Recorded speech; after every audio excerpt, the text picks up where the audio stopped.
Right, today we're going to be making a prawn pot. Now, this is one of the pots I mentioned. I might make another one yet. I might change design, have a different design.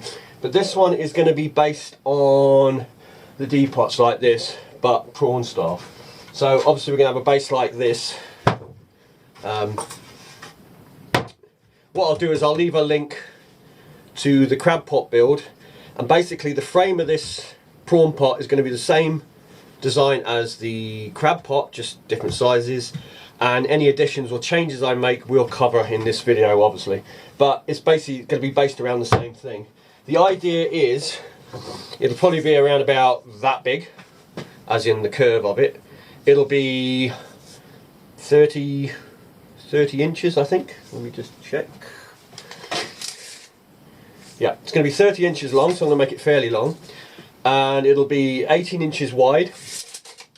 I don't have any plans for this, it's all obviously coming out of here, so it'll be 18 by 30, and it'll have the same idea as a bucket neck like this, but obviously not this big. Now I don't actually have the bucket I need at the moment. I'm going to go and pick some up when they come in, but you'll be looking at something more along this size, a little bit smaller. It's probably 6 inch I would say. Let me just check this one. It's probably about 7, isn't it? Well, 6.5, so yeah, the base part, the top part is 7, 8. Yeah, so you're probably looking at a bucket of that sort of size. Now, I could use like the creel entrances with the tapered effect, and I could put several on, but the idea with this pot is it's not just a prawn pot, it's going to be an experimental deep water pot as well. So the idea is we're going to take it out, put it out deep. Now, again, size-wise 30 by 18, that's purely because when we go deep, we've got a lot of tide, a lot of rope's going to be on it, and I need something fairly substantial to hold the bottom. It's no good having a tiny little prawn pot like you buy off the internet, which the moment you throw it in is going to be heading off to Canada or wherever it's going to go. So yeah, we have to build something fairly substantial. And the top entrance as well is so it will still catch things like lobsters and maybe some other things. That's the idea of it, that we're putting the small net on it as well. Like I say, we're going to go with this sort of net. I am going to use this old net because it's got fairly decent sized holes. I mean, prawns won't get through that, not decent sized prawns anyway, just the little ones will get out, which is fine. So the idea of that is we'll use that. There is going to be changes obviously, because when we put this around the pot we need some way to protect the net as well from abrasion and rubbing on the bottom, and I've got some ideas for that, but we'll cover that as we go. Right, let's get started. Like I say, I'll start with building this, or the pot itself, and then we'll move on from there. And like I say, if you want all the details of how to build this, I'll put a link to the old video and that'll show you exactly how to make this frame to start off with. Right, just finishing off the base. Now, a question popped into my head that people ask me quite often, so I thought I'd address it on this one. Do I use stainless screws? No, I just use steel ones like this. There are several reasons why I don't use stainless. One is stainless is a lot more brittle, and if it gets, the pot gets stretched or banged or whatever, the stainless can break easier. The other reason is if the heads get rubbed, which they will do, getting the stainless ones out is a nightmare when you're trying to recycle the parts off your pot. It's much easier just to get through the steel ones. And probably the main reason is stainless, you don't really want to cover stainless. I had a friend who had a mooring chain. He bought a brand new mooring chain, thought he'd get stainless, never have to worry about mooring chains again, apart from, you know, with the wear on the top link or whatever. And within a few months he had holes in his chain, and the holes were caused by limpets sitting on the chain, because the chain was covered by these little limpets and it was causing these holes to eat through his chain. I also saw another guy who lost his boat, and he had a shackle like this, and it looked like it had just come out the shop, and the whole thing was eaten right through, and it had snapped and his boat had got washed up. I think it got smashed up on the rocks in the end. I'm not certain on that, but I can show you on this one actually, because this had a rope tied to it for a short time in the water. I don't know if you can see that right at the top there, those divots. Not a very good example, but you can see the holes eating through where a rope was tied. The same thing is happening on the inside as well, down there somewhere. And that's quite a deep hole. It doesn't look that big. When you stick something in it, it's quite a big hole inside. Once it starts, it gets inside and that's it. So yeah, you don't want to cover stainless. If you're going to use stainless, use obviously like eyelets or whatever that keep it all loose. You don't want it tied tight to it, and you don't want it buried either. Steel is actually the opposite. Ordinary steel is better if you bury it. It won't rot as quick if it hasn't got the oxygen. Stainless, you want it exposed, you don't want it covered. And obviously putting stainless screws into a pot, you're covering the screws, so you know they can eat. And when I say it eats through, it's not like it'll eat through in 3 or 4 years. I'm talking like a month or two that stuff can eat through. It's incredibly fast. So there you go, that's why I don't use stainless. Top of that, it's more expensive than steel. Right, let me get this finished. Now, pipe length, I am using the 20mm, I think it's 20mm, something like that. The thinner Alkathene anyway, the 20mm one. Just standard water pipe. And I am using 1 metre. Or 39-40 inch. And yes, I do jump between sizes from inch or imperial to metric. I just go with what's easier at the time. So.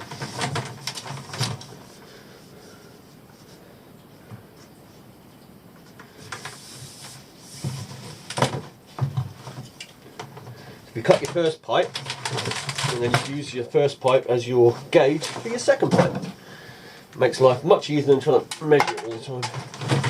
Now you're going to need 4 of these pipes. Obviously this isn't going to have a trap of any form inside, so you only need the 4 as opposed to 5, which you'd need if you were going to trap it. Yeah, the trick is going to be when we put these onto here, like so, is when you get your net that goes over the top, it's going to be how to stop that from rubbing on the rocks. We're going to need some kind of, unless of course, I mean the other thing we could do is we could take the net, I've still got to cut the floats and things off this yet, but I mean we could almost put the net on the inside like that. It's an idea, net like that, and then screw that onto the net itself like that. That way the net won't get hit by the... That's not a bad idea, but the only thing with that is it means I'd have to string it to the inside, which I don't see why not. I mean, then it'll only be our string that's exposed and not our net. Should we do that? The trouble is, you see, when you do it like that, you don't get that sort of, that nice curving thing where the net sits on top of the, you end up with this sort of sunken method.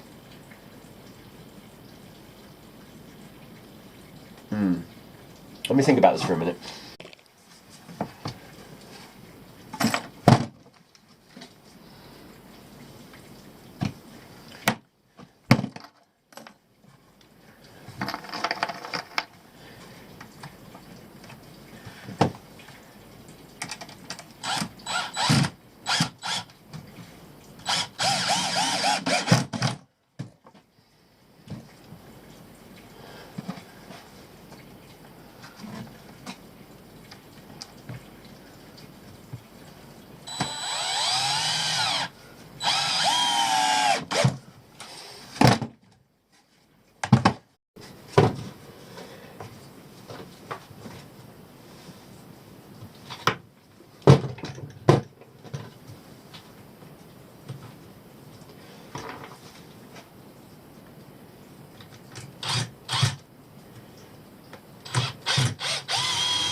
Now, when you put the pipes on the end grain, like this one,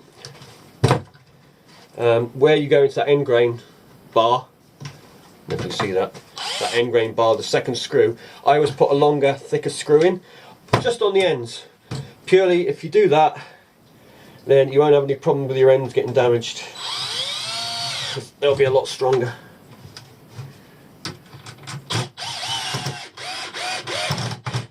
Basically it's I mean it'll work with normal screws, but it's just if your pot gets against a rock or something under there and it tries to sort of push it or pull it, these bigger screws will stop that from being damaged at all. change that. I don't like the position of that. Not quite where I wanted it. Right, that's perfect. Right. Just make sure they're straight when you put the screws in, of course. Yeah, so just drive that one in like that. You've got a nice big strong screw in the ends. And like I say, that will keep your pot alive for many years. Right. Now one of these is shorter than the other one. So oh, I've got the right ones, okay. Now the question is, do I want the neck? Now the trouble is I don't have the neck, so I've got to guess at it. I'm going to guess at 6 inch, and these things will bend a certain amount anyway. Do I want the neck in the middle, or do I want it near the end? The trouble is, if I go near the end, I'm probably going to need to actually put another pipe in there, just to allow that, because you want a space there, you don't want your neck against the side. Yeah, I think I will go against this way. Now, obviously you'd think you'd put it in the middle, but I mean, when you're lifting your pot, you're still giving you give yourself more space for everything to sort of go down that way as you're pulling it, so you don't get stuff coming out, especially with prawns.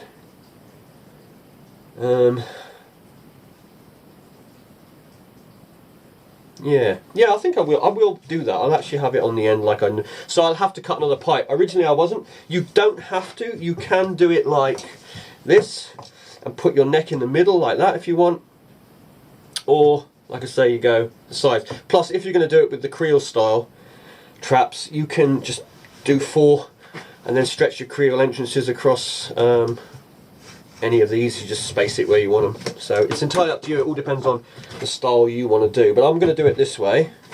So I need to allow a little bit of gap at the end. Usually about 4 inches is good enough. Might get away with 3 inch. No, we'll go with 4 inch. So 4 inch from the end. Just so you've got a bit of a gap there, like I say, it just stops things climbing up the end of the pot now. Now, many years ago, my father made a prawn pot, and he basically cut 2 discs out of plywood, and he basically put some bars across from plywood. Say this was the plywood, the circles, like that, and he had a circular pot, bars across, net stretched over, and I think I had a couple of yogurt pots, like for the entrances, for the prawns to get in. Obviously I can't do a round pot, as in round, because it was just rolled across the seabed, but he used to just hang that off his mooring in the harbour, and he used to get some absolute monstrous prawns in that pot. So it used to work really well. The only problem is, even with yogurt pots, the green crabs get in, and they're a right pain in the ass when you get the crabs in. This is going to be the problem with this, especially close in. We're going to get a lot of crab probably getting caught, but maybe not a bad thing. We can go fishing with some bait. So yeah, and then obviously on the end of the plywood he had a door where you could just empty everything out of the pot. But obviously we don't want round pots, because we are going to be out in the middle of the ocean, not hanging off a mooring. So now the thing with this pot is, if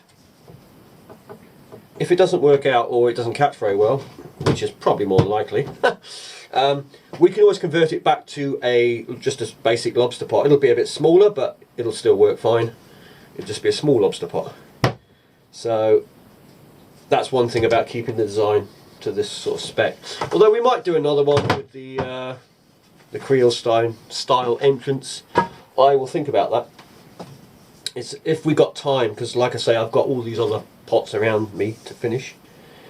So, and I am building quite a few this year, because I'm probably going to build, like, maybe not use them all, but I will build some spare ones. I've always got some spares in case anything ever happens out there, or they get lost, or somebody steals them, or does something stupid. I've always got backups. Always have a backup plan. Right. So our net will go over. That's what I'm thinking with our net, is like that. We'll just put it over the top like that. Again, thoughts coming in here. Thinking, if I put the bars like that, then that'll act as a bumper, you might say, against rocks and things. The other thing you could do, and I made an experimental one up, but It's whether you want to. This is a big question. Is one of these. This is the next size up pipe, 25 or something like that. I've cut a notch in it, and all you do is basically snap it over the top of the net. Let me just put it on, give you an idea of what I'm talking about here.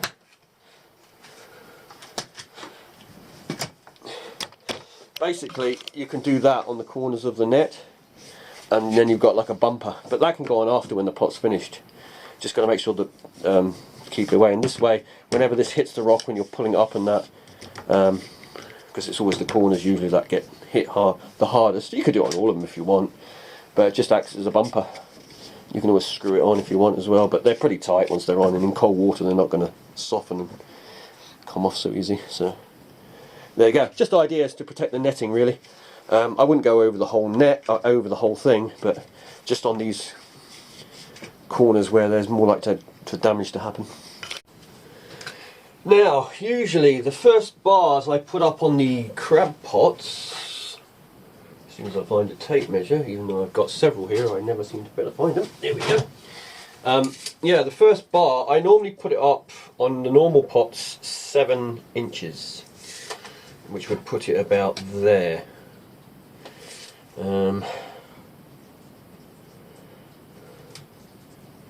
But I'm wondering, because this is a smaller pot, I think I'm going to come down to,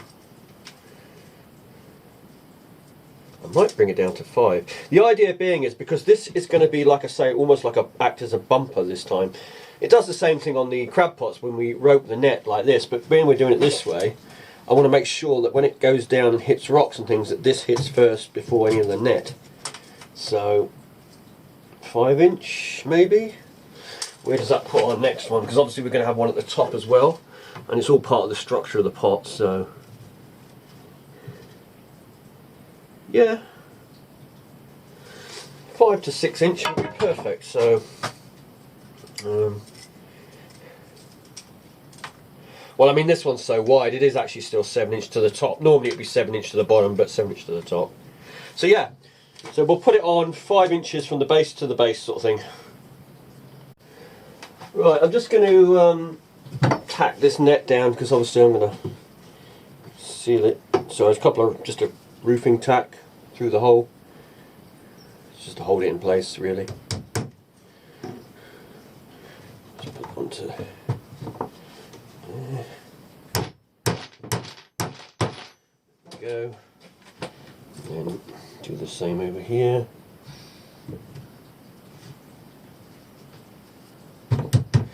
Check this is all going to go down okay. Yep, should be fine. Okay. It's not a bad idea that actually. We could, in fact, we could put one here as well, although I don't have a thing in the middle. Hold on. Yeah, it might be a bad idea tacking it down. You can use horseshoe nails as well.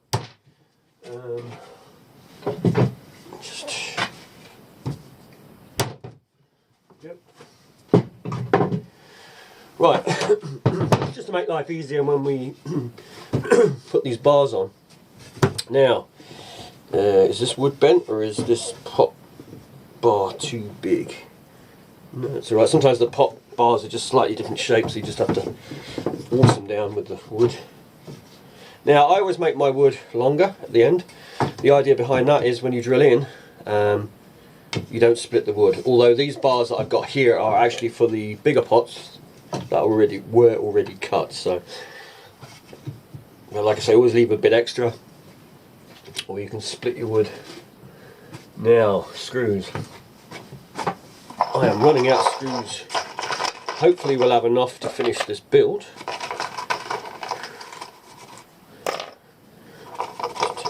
There.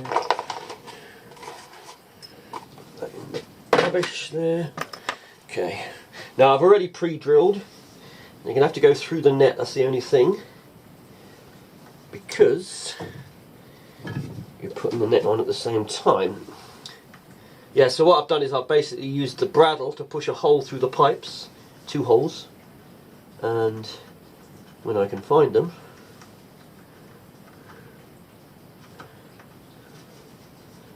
I say I drilled 2, let me just check. Yeah, I did, I just couldn't see them. just struggling to find them. It's a bit dark in the shed really. There's one there, we can use that one straight away. And put that about there, I suppose.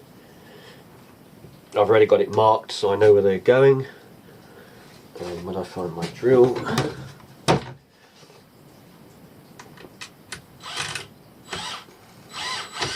now these screws are going to be a bit long, so they're going to come through the wood. But it's not a problem, because what I'll do is I'll go over, I've got an angle grinder, I'll just grind off the heads. I'd rather have the screw in too far, because the wood isn't that thick, through all the way than not far enough. Like I say, it's just a problem at the moment that I haven't got all the right size screws, and I'm just using up what I got. Right, where's the next one? I'll make sure this net's tightish. I wouldn't over tighten it, because it'll end up stretching funny if you do that. Right, so I'm just going to add these bits in. Like I say, if you want to see how to build these pots, just go to the crab pot video, the crab pot build video. Same construction. Obviously, you're going to have to refer to this one for sizes, but then sizes is up to you. You can make the pot as big as you want or as small as you want. You know, just make adjustments yourself. Like I say, when you design your own pot, you know, just take the build and make it your own. You know, you might surprise yourself what you can catch, and in certain areas things will be slightly different. So anyway, these go in the end. They're basically structural to make the pot very, very strong. The thing with these builds, you'll see that I use very little wood on the base. It's literally a frame, like a picture frame, with strengtheners. This adds to the strength. And then these go in, which make it strong, plus you've got your 4 bars. And these pots are incredibly strong. You can actually stand on these pots without any problem when they're built. But they will pretty much stand up to most storms, gales, that sort of thing. And they should last for quite a few years. I mean, I always say I say sort of 3 years on the pots, but I mean, I don't know with this one, with the shrimp net, but usually my pots will last probably 5 years, 6 years might be pushing it, but long enough.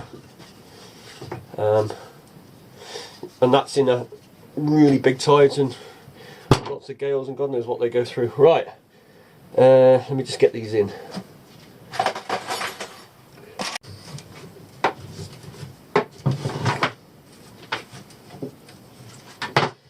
Now I'm just gonna cut the ends off. What I do is I put it just slightly over the pipe and just angle outwards, and that way you won't like catch on rocks and things.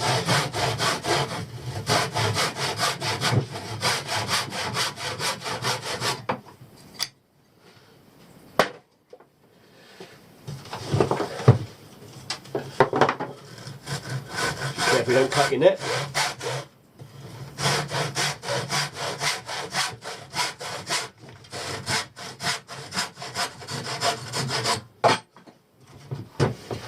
Now for the base, if you wanted to, you could put yourself a bit of extra wood on here like this and sandwich your base down like that so you're not damaging your net. The way I'm going to do it is I'm going to use a piece of this. Basically it's a bit of crab pot netting, and it'll just take the abrasion off the seabed off your shrimp net, so you're not damaging your shrimp net when it's on the bottom. Again, you could put a bit of wood on there, sandwiching it like that, or like that, so when it's on there, it's like that. So you've got yourself like a bumper. We might do that actually. I was just going to go around to the edge and just use the net, but I might do that. It's not a bad idea. Right, let me just get this tack down first because I haven't done that yet. Hammer. Okay, just make sure this is pretty much straight, which I think it is, near enough. Yeah, it's good enough. Make sure it's tight enough as well.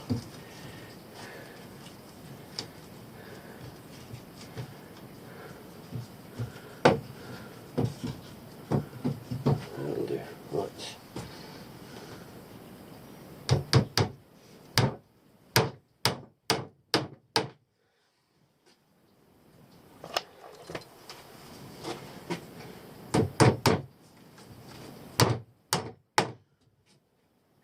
Right, so I have decided to put a couple of pieces of wood along the base like this, just to protect the base. I'll still use the net as well, like the crab pot net. I can either use this one or I have another. This is probably the best one because it's thicker than the other one I've got. So let me just see how it goes. The only thing is I'm just wondering if the knots of the net are going to be a pain in the ass for this.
Right, so we're going to put the bottom bars on and we'll sandwich the net in between it. Now, if you have your pot in a calm place, so you don't get a lot of tide, or you're in an estuary or something along those lines, you probably don't have to worry about any of this bottom part.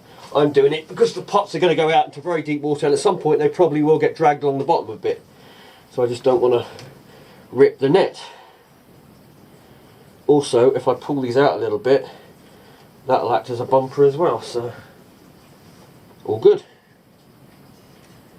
Okay, about there should do it.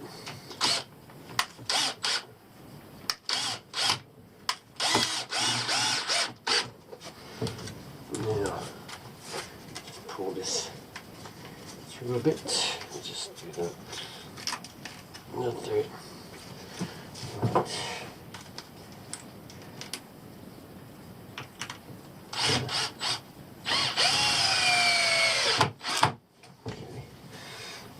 So this is just going to protect the base from getting worn through. If you're obviously in a calm area, an estuary, or you just put your pot off the beach or whatever, you don't need to go to all this, putting all this on. You could just double net. I would say best thing is double net this on the base, and then just put a couple of slats like that on top of the softer net, so it's nice and clean, and that will protect you from the seabed. For me, like I say, it's all about if it gets dragged around, which it will get pulled along at some point. It's just to give it some protection so I don't rip that shrimp net or prawn net. Right, now, as for these parts here, I have this string which is like crab pot string or net making string or whatever you want to call it, like this. I can just melt the end of that and it'll actually go through these holes, so I can actually whip this net and pull it out onto these bars so it's nice and, you know, you don't have to, but aesthetically it'll just make it look a bit nicer. That's kind of it really. I mean, I'll just trim all that up. Right, let's get this thing finished. Right, so getting your catch out, you can either take it out through the top neck. Like I say, if you get a lobster or something, like, it can go straight out there. For the other one, you put a drawstring through, give yourself enough net at the end, put a drawstring through this, and then you can just open the end up like that. You can tip your catch out of there, no problem. And if you tie it properly, or tie it onto a loop like that, you can just pull that like that, so it's nice and tight. Have just a hook or something hanging on here, and you can just hook it onto one of the bars here, or onto the side there, wherever, and it will just keep all this shut until you need to open it. So I've just made the corner caps up, which I may have showed earlier, and let's check this one slightly along with that one. So basically, what they do is they just literally will snap onto here, we hope, and that will protect the net. There we go. From the rocks. Like I say, you can put a screw through into the wood if you want with them, but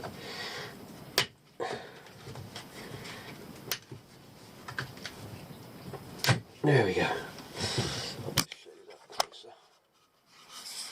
Basically, you see it's got a cap. It's so tight on there that is not coming off. I mean, like I say, you could put a screw into the wood as well if you wanted to, but I don't see there's much point. And it's just for the corners really, because the corners are what are sort of, when you pull the pot along, it's what's going to bang onto things. So yeah, it'll just protect them a bit. These probably don't need to worry. I will string them though. I've started stringing over here. You'll see here I've started stringing round, and this is basically, if it hits there, this will help protect it, but it also, if it hits there and any of this breaks, it won't come apart because this will hold it all. And you can put as much string as you like, and again I'll string these bars.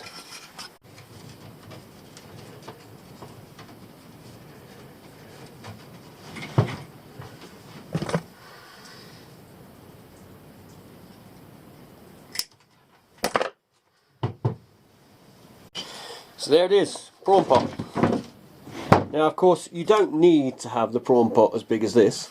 Again, it's entirely up to you. I'm just doing this because I'm going to obviously use it as an experimental pot and see what else we can catch out in the deeps, which should be quite interesting. And again, with the stringing, you don't have to string this net, you can just leave as it is if you like, or you can do it from the inside. If you, before you seal the base, you could just use horseshoes on the back of the wood, just pin it to that, and you don't need to do all this stringing here. I would do the stringing here because this will help against abrasion.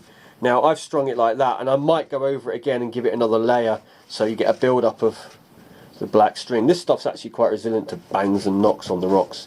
It's surprising. So I might, like I say, add on to that, but in the end it is an experimental pot. We've got our abrasion resistance for the base, so if it drags around or gets hit on rocks and things, it's not going to damage it. We've got our corner bumpers, you might say. I don't think we need them on there. I might just string these.